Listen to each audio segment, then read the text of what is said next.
Welcome to the Supply Chain Beyond the Hype podcast with me, Chris Clowes, and a variety of guests from across the supply chain world, ready to share their insights, stories, and experience to help you go beyond the hype.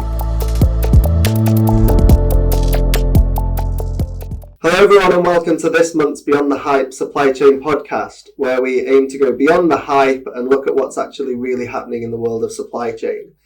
The first three podcasts of this year focused on technology, but what's happening with our people across logistics, warehousing, and the supply chain sector overall. I'm delighted to be here in sunny Stroud in Gloucestershire in the UK with three very special guests, and we'll do some very quick introductions to kick off. Diane? So I'm Diane. I've been in the people space for the last 20 years. Before that I was in retail ops and worked across a lot of different sectors. And Jamie? Jamie Hartles, CEO at Howard Tenens Logistics. I've worked in the organisation for 18 years now. I spent my whole career in logistics, and at Howard Tenens people are very much at the centre of everything that we do. So excited to be part of today. And the person leading that experience for the people of Howard Tenens is Sam. Sam, thank you. Sam Phillips, Head of People. I've worked in HR for over 20 years, and I've been at Howard Tenens for about 5.5 years now. We have had huge transitional change with our people and the initiatives that we've put in place. So, yeah, exciting times ahead as well. So very much looking forward to hearing that journey. But the supply chain industry is experiencing a chronic talent shortage. Companies are competing to attract skilled professionals whilst trying to retain their existing employees. Changing workplace expectations, new technologies, a growing focus on employee well-being are all reshaping the talent landscape. And within logistics, I think there's a huge innovation challenge too. If robots are going to take over jobs in a warehouse and autonomous trucks are going to be on the road next week, depending on which press you read, how is that a career that I can go into the next 10 to 20 years? So we'll dive straight in. And Sam, maybe you can tell us a little bit about what Howard Tenens do to attract top talent when the pool is shrinking. I think that over the years we have changed the way that we recruit. We have put lots of initiatives in place to change how our culture as a business as well, so it is more attractive. We have lots of initiatives linked to training and development, and that is at all levels throughout the business. That's from our apprenticeships with our drivers or within our planning departments, all the way through up to our leadership team, so there's something for everybody. And by doing that internally and focusing on our culture, that absolutely resonates when we're recruiting in the market as well. And Diane, how have you seen things change over maybe the last 5-10 years? So I think, well, we talk about drivers, for example, and the demographic now much older. And it's sort of like the big concern seems to be how do we recruit new drivers in, but we're all fishing in the same pool. So we're sort of going to where we've always gone. And I think going forward, and what I'm starting to see now is people fishing in different pools. So ex-military who bring huge amounts of skills, transferable skills, be that engineering or driving or planning, all sorts of things like that. SENS people, so special educational needs. And I'm also starting to see the sort of leadership view changing. So it's taking more effort to do it, but by doing it in different places, that's when you can start to attract more people. The other successes I'm seeing are where companies are really visible. So they're out there, there's things on LinkedIn, there's things on social media, so it's staying relevant and people are sort of seeing things and thinking, oh, perhaps I might like to do that. And Jamie, what are Howard Tenens doing? We touched upon it briefly in terms of the recruitment process, and maybe you could explain a little bit about how Howard Tenens are leveraging their brand, being family owned, to recruit. Yeah, so for us, we take a 100-year view on things, which is really about making sure that the organisation, as a privately owned business, is here in 100 years' time. And as custodians, we make sure that the foundations are laid to ensure success. That takes a lot of work from the people team, because people are really at the heart of everything we do. And Sam's talked a lot about culture. So having a culture which is attractive is really, really important to potential recruits. But actually, a business which is predicated on asset ownership. So we own now just over 4 million square feet of warehousing on a freehold basis. We invest money that we make back into the organisation. We take our sustainability responsibilities and our social responsibilities really, really seriously. It's great that you mentioned the military. We donate to a charity called Rugby for Heroes, which is all about helping service people novate from transition from military life into the work life, and getting them to understand they don't have to just become a driver. They can be a project manager, they can be a frontline manager, their skills are hugely transferable, and there's nothing wrong with being a driver, but there's a lot more to it there as well. So for us, and in a time of serious uncertainty, and in a time when other organisations tend to lease everything they have, cash flow is a serious consideration. We are a stable, robust business that actually tends to do relatively well in the downturn because there's opportunities to buy more assets. And we're an organisation that will continue to invest in the future and pump money into making the business more resilient. So being able to, all of that is very good, but it's then about being able to reach the people that want to hear it, to attract them. And that's where the comms piece comes in. So reputation and brand is really, really important. And our marketing team do an astonishing job of communicating what it's like to work at Howard Tenens through various social media channels. So all of that has to be multifaceted. You actually have to be doing it. It has to be real. You can't just talk a good game. So that culture piece has to be absolutely nailed on. Being resilient, being long term, I think is very attractive to people. Being flexible, accommodating, but then being able to actually get it into people's ears so that when they're looking for a role change, they think Howard Tenens. Which is challenging when we turn over 120 million quid. We're a medium-sized operator. Getting into that space and that noise is difficult, but we are making headway. And how do you do that? Because how do you then get that across that as a family-owned private business, you can take that long-term view versus working from quarter to quarter? How are you doing that? Like, and is it different to use a fairly old-fashioned term at blue and white collar level? Do you find it different, and that your average warehouse worker knows that Howard Tenens are different to DHL, GXO, XPO? I think we have done a lot of work on those unique selling points for Howard Tenens and why we're so different and what our values are. I mean, recently we've been working on our values as well, which underpins it for that future growth as well, so that as the business grows, we don't lose those ethics that we live by, and that we recruit by, and the initiatives that we've put in place over time to reinforce that brand and what we talk to our customers about as well. It comes out through our engagement surveys that we do, our communication channels, targeting our employees at different levels, but also I would say one of the main things that we do is involve them, and that's through the start of any change process that we're trying to manage through the business. We use our engagement champions to talk directly with our employees so that we have their voice at the beginning of any change process, so they're actually part of that cultural change and that shift going forward. So you're telling them the why, aren't you? Right at the outset, this is why we're doing it, so then they understand it, and then they will go and... We've not always done that, and I think that's been part of our journey, over the years. And we've asked them, what is it? How can we embed change? How can we encourage you to stay? How can we encourage your friends and families to join a great business and work within these values as well? And we're always trying new things as well. So it's not we will always use our engagement surveys to ask for constant improvements. Yeah.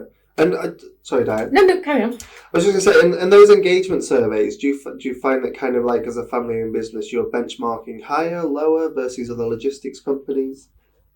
Our engagement surveys quite bespoke, I would say. It's more of a cultural survey. Okay. And what we've chosen to do is quite bite-sized and tangible action plans as well.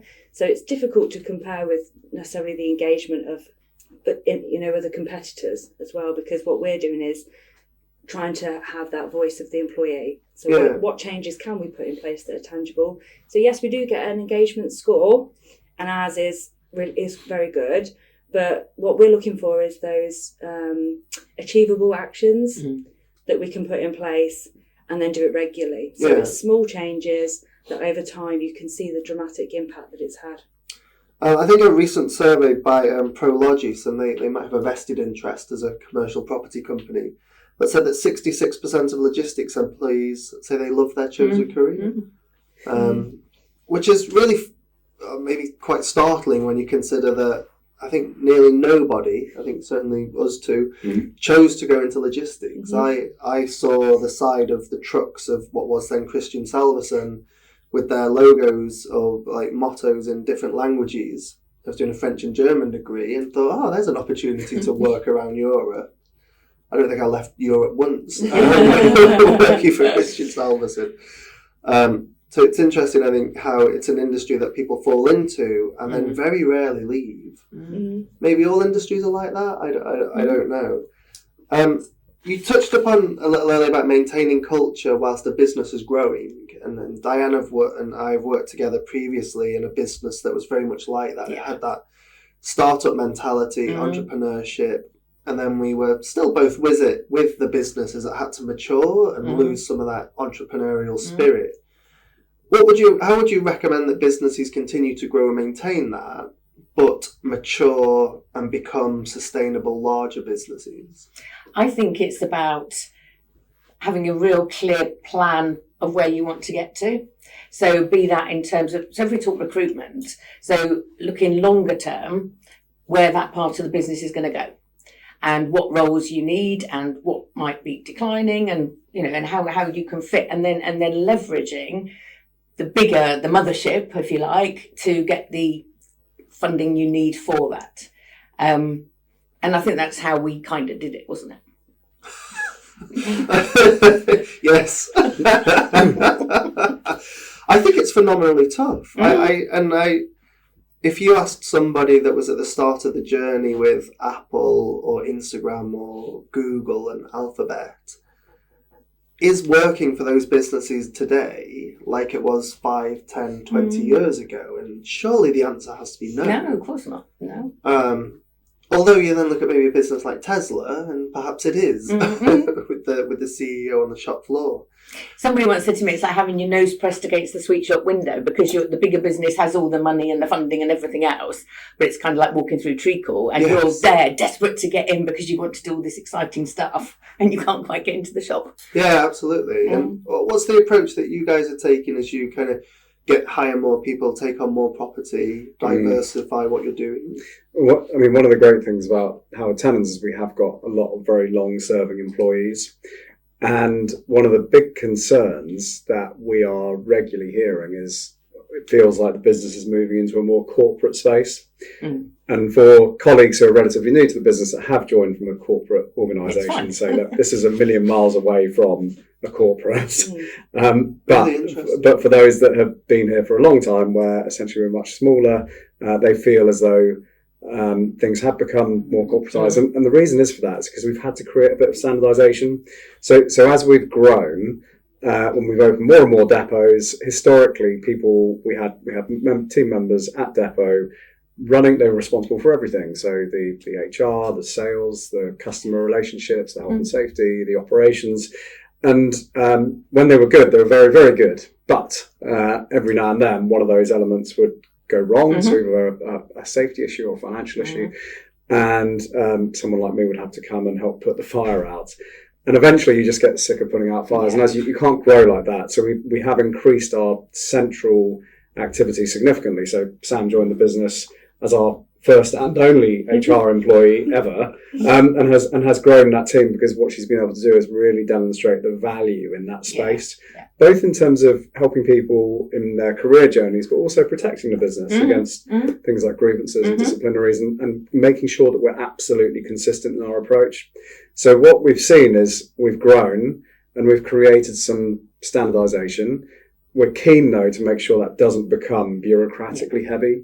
So we try and remain really, really practical in the application of those standards without sort of becoming this huge central behemoth that is overbearing and controls the days and lives of the sites, which is a really difficult balance to get right. And we found a couple of times we've taken it too far, and we've had to right size again in terms of the centre. And that's where the values are really, really important, because they do help us maintain that sort of, look, we aspire to be a family business for the foreseeable future. And what does that look like? It looks connected, resilient, supportive, progressive. That's the kind of stuff we expect to live and breathe. And if we feel bureaucracy coming into that space, then we should make sure that we challenge it. And everyone's got the absolute right to be able to say, look, is that process for process's sake? Are we expecting too many levels of sign-off? Is it eroding our agility without injecting safety? It's all those kind of questions that we're asking. Yeah. But it is a challenge, as you grow.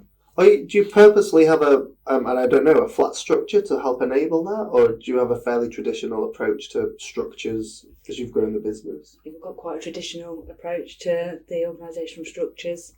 I think that our approach has been in line with the people strategy, has been to embed a sustainable platform for everybody. So, when Jamie talks about that bureaucracy that we wanted to avoid, we do remain agile. We have put in a solid foundation for all of our managers, creating a really good workplace for the managers and employees to be treated fairly, equally, and it allows us to grow in the future as well and build on those teams, and then add in extra elements as well as we go along over time. And then it just allows us to put in that learning and development opportunities, and still fulfil those, or live to those values that we've embedded.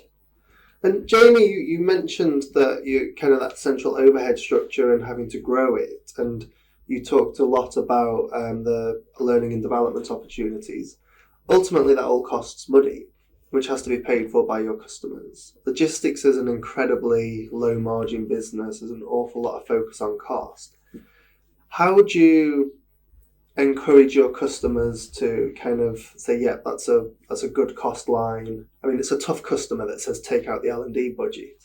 But how are you kind of having those conversations with your customers, and especially your longer term customers that have seen that central overhead contribution potentially grow? So our guiding vision is mutual value. So it's not just about moving a product from A to B. It's about adding value by helping a client reduce their cost of unit of measure. So per parcel shipped, how do we bring that price down by being smart and injecting efficiency and being their knowledge partner to allow them to run safe operations, but in a way which is super efficient. And that's where the central cost comes in terms of allowing the operations team to look at things fresh, by giving the customer that sort of more academic service in terms of centre of gravity analysis, replanning their supply chains, and just being a proper business partner support there from a supply chain perspective. And that's anything from numbers and analysis all the way through to complete solution redesign. And that's something that as we've grown, we find ourselves taking on bigger and bigger opportunities. And as a medium-sized supply chain company, we tend to butt horns with the larger corporates. And what our customers really look for is an organisation which is big enough to do some really quite big and complex supply chain activities, but agile enough and being a partner where you're not always getting the contract out and saying, look, this is how we work. And that's where we come in. And that is, when it comes to central overhead, if you're going to maintain that philosophy, then you have to have people there centrally who are supporting the operational team and supporting the customer so they have a foot in both camps. Because it's too easy to allow the ops team to do something that actually isn't in the customer's best interest, and therefore we have to keep that central safeguarding. So it should always, and we have regular conversations with our clients about what value they get from their central overhead charges, and I'm yet to find one that has said, look, I don't see the value in it. Yeah, great news. He's the best person in the job, isn't it, really? Yeah, absolutely. Yeah, exactly.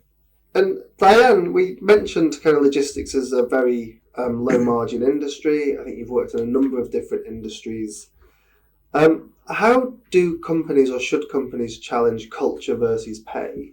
And I think especially at the moment where we've seen huge pay rises, I think the supermarkets are almost using it as a marketing tactic now to say that I'm the best paid supermarket. Yeah. So, and yeah, how do you balance culture versus pay? I think As a now, retention strategy. yeah, well, I think now more importantly for Gen Z and shortly Gen Alpha coming through the doors. Overall aim is to have long service or stay with some, it's to gain that experience and what value. We were in, recently we've changed our interviewing and we've done a few higher level ones recently, and we can see that change. It's the truth that you're talking about. You're not selling something that to somebody. You don't have to sell it. It is what we offer. It is what we do. It's how we operate, and you're talking about that and the kind of things, the initiatives that we have going. So we see a huge difference in the recruitment processes that we operate, and then that follows through into the onboarding. And then you've got to live up to, historically people would promise things at interview to get people on board and then not deliver on those. And that's what we avoid now. So we're absolutely living to that. It's that whole authenticity piece then, isn't it, really? This is what we are. That's what they're looking for. Yeah. They want to be valued. They want to be part of it. And is there a split between kind of managerial roles or shop floor roles? So is the day of somebody going to the Amazon warehouse typically next door because they're paying 10p an hour more? Is that gone, or does that still exist for some people? I think it still exists. Yeah, I think it does. Although, again, a lot of new employees now, they do want something more. So it might be 10p an hour more, but will they have lovely breaks in lovely areas? Will they get the progression? Will they get spoken to? They have the opportunity, don't they? Yeah. They've got the tools available to them if they want them. Yeah. So if they want to become part of digitisation or have that skill that they can transition into different kind of roles using that, then we can provide that, and that's the training and the learning and development that we've put in place as well. So at any level there is that scope there, so you can, it's people that do just want to come to work because they have to pay the bills, and those that also want to develop as part of that. We mentioned about your kind of customers, Jamie, or Howard Tenens is a medium-sized 3PL, but you work with lots of very large, well-recognised customers. Do your customers see that as being a standout difference to working with a major 3PL that's listed in London or the US? Yes, yeah, absolutely. So typically our clients are looking for a partner which is going to work with them as they grow, or in some cases as they shrink, and not constantly hold them to a contract. Also, in terms of that, because moving your supply chain to a third-party logistics business, even if it's from 3PL to 3PL or outsourcing it, it's a huge decision, and there's history is littered with examples of where it's gone horribly wrong. What we make clear from the get-go is, if the cultures match and the values match, we're going to work really well together. And we're not a commoditized freight provider. We are a business where we integrate with your organisation to the point where our job is to understand your supply chain as well as, or as better than you do. And the people that you meet on day one of that sales process are the people that you're going to be doing business with for the next, if you look at one of our clients, we've been doing business with them since the late 70s. And that's because you had hair back then. I wasn't even born. But yes, I'm a better bouffon. But then, so you keep clients by, you win clients by promising that solution in terms of integration, partnership, constantly adding value, and then you retain them by living and breathing that. And latterly, we've started talking to clients in terms of linking our business values. So we've been very clear in setting our values. We learn what our clients' values are, and then we challenge each other. And try and align them. Exactly that. Yeah, I've seen that actually in logistics, where they have sort of their values, customer values, and then aligned them, and sometimes they're very similar. Yeah. However, it's easy to get complacent, particularly in an open book world. And what I'm not saying is that we're absolutely perfect. We're not. I'm regularly taught new lessons about where we've fallen short. But what we do make sure we do is that we put it right, and that we get and we have a relationship with our clients where it's transparent, it's trusting, and therefore they know if they come to us and they have access to our entire board, that we will make sure it's right from a solution perspective. And that's the key, isn't it? Trust. Yeah, And I absolutely. think that works with colleagues as well, Yeah. right through the business, doesn't it? If they trust you Yeah. and you deliver what you've promised, you'll keep them. Because I remember my point now, and it was that, you know, a lot of Gen Zs and millennials, they don't intend to stay with a company for long. But if their values are aligned, if they've got that trust in you, if they're getting what you've promised, that's how you keep them. Yeah. Or you just keep them really, really busy. Yes. That's what happened to me. That's right, in the gears fly by. 18 years later, I thought, oh, it's supposed to stay 6 months. But yeah, no, I totally agree. I think when you're outsourcing, and I think generally in life, one of the most important traits has to be trust. If you're trusting someone, and it is trusting someone to do your logistics, it's often the only physical interaction that they might have with the customer, and it's got to be someone that's representing your brand. We've touched upon a number of topics. I feel like we've almost covered the whole employer-employee life cycle here. We could have been here for much more than half an hour. And just maybe bringing it all together and looking at what the next 2 or 3 years might look like. In a workforce where we have, which I'm struggling to get my head around still, baby boomers with Gen Alpha, people that were born near world wars, and actually people coming into the industry that are experiencing war, or at least in the news. They're incredibly different. I mean, even I started work without email, really. It was just coming on board. I started with Lotus 123. Oh, gosh. And You're older than you look. I think that was a sign of the company I was working for, not necessarily the sign of the Times. But I remember that. I remember getting a mobile phone. My first mobile phone wasn't a smartphone. Facebook didn't exist when I was at uni. So God knows what it's going to be like when Gen Alpha hit the workforce with baby boomers. So how are businesses going to deal with Well, this? that's interesting because Gen Alpha are the ones, the digital natives, yet they love offline conversation interaction. So it's almost going back the way a bit, you know? And this is my sort of keeps me awake at night, because how do we attract across all those generations? Because we still want the people with the experience who can mentor, who can coach, you know, drivers, for example. And yes, you can do reverse mentoring, which is really fun because they'll probably be going out of the workforce and retiring, but probably don't know how to work their phone or navigate their phone properly or whatever. So you can have some really nice stuff going on there. But it's, because for the Gen Zs, millennials, you can go out on social media, you can go, as long as you get the right platforms, because they change, don't they? I mean, nobody uses Facebook now unless you're of a certain age. So it's getting the right platforms. But how do we attract some of the other generations who probably won't use those platforms? And that's quite a difficult thing, isn't it? Because you do want that diversity of... This is where things like generation logistics have been really good in terms of getting into schools and actually speaking to school students before they leave. So they just think about how did this equipment actually get here? You know, how does my product originate on the other side of the world and arrive on my front doorstep?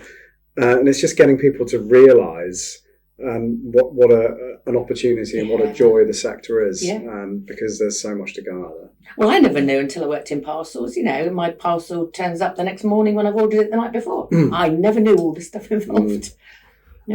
Sam, do you think that there's a number of major and minor associations that kind of represent logistics? I think, Jamie, you said there's 53 trade associations. 53 trade associations in logistics. Do you think they can be doing more to make logistics an attractive career?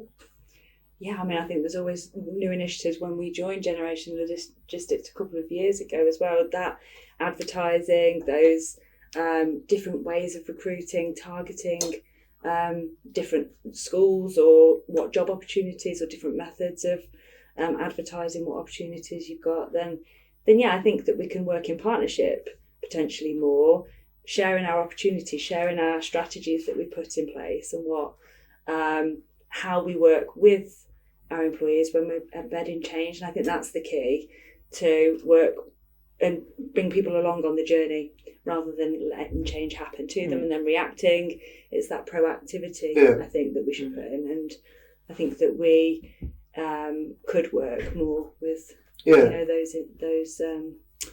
those partnerships. And we're at the top of the hour, or top of the half hour, I should say. So just maybe some final thoughts, Diane. Where do you see kind of the next 2 or 3 years for not just for the industry, but for wider businesses, as DE&I policies are challenged, as recruitment is getting more difficult, as people are being motivated by different things. We've got all these generations working across one another. What do you see for the next 2 or 3 years in industry? So I would hope to see a lot more in terms of the leadership of companies stopping, thinking about it, putting the time and getting involved, putting the resource behind it. So generation logistics, for example, that takes your time, and but doing more of that, because I don't think the industry, for example, is particularly. When I was at university, I would never have thought of it. Never have thought of it as an option. So I think it's much more getting out there, seeing many more role models, seeing testimonials, seeing just out there really in the space. And I think highlighting the different routes that you can take. Yes. It doesn't have to be the first choice through university. No. Apprenticeships and graduate management schemes. So many apprenticeships, and then university, you could be doing a business degree, you could do computer science, you could do all sorts, and languages, and still find something exciting in the industry. The one upside from Trump in the last week or so has been that supply chain is back in the front page headlines again, making it much exciting. So thank you very much for your time today. I really do appreciate it. I hope you've enjoyed the podcast this month. And if you have, please do subscribe and you'll get notifications for future podcasts. Thank you all very much. Thank you. Thanks for listening to Supply Chain Beyond the Hype. Don't forget to subscribe to the podcast and get notified when new episodes are released.